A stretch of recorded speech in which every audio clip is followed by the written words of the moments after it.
Naday tay gitaod dre guys nga magic lower guys no. Ang kani siya humananin ni siya namo og reset or mananamo ni og taod sa mga repair kit aning magic lower. So amo ni siya karon ang iyahang itsura guys no.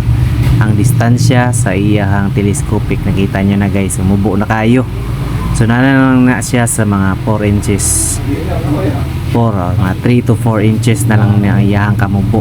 Nagyapo na siya i-play guys pero dili na siya mo sa gunto unless kung mag sudden break or malusot ka sa bangag nga lawom-lawom sa gunto gina siya kay maski pag stuck or maski wapo pa na imong telescopic basta sulpot ka diya sa bangag lawom sa gunto gina siya. Pero sa kaning status or kaning magic lower dili ni siya sa gunto guys no. Naani siya i-play pero gamay lang unya ang iyahang distansya na pod sa bolt o sa telescopic sa yang outer gamay na lang unya mataod gyapon nato guys ang duha ka bolt.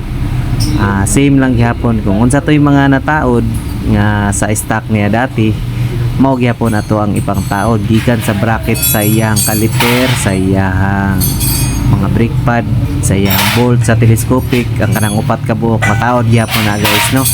So wala tay bawasan na lang yun tay i-adjust. So mao na siya karon guys oh. Mao na yung bouncing.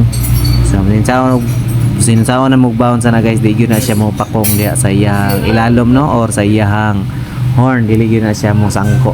So ningana nga to ang magic lower guys. Sa katong gusto ana guys, sa Bantila mo diri no sa Poldets Motor Parts na lami located Matina Crossing, padulong sa Matina Playa Road, Davao City. Search lang sa Google Map guys para makatuod mo Poldets Motor Parts. So mao na ni si karon guys oh.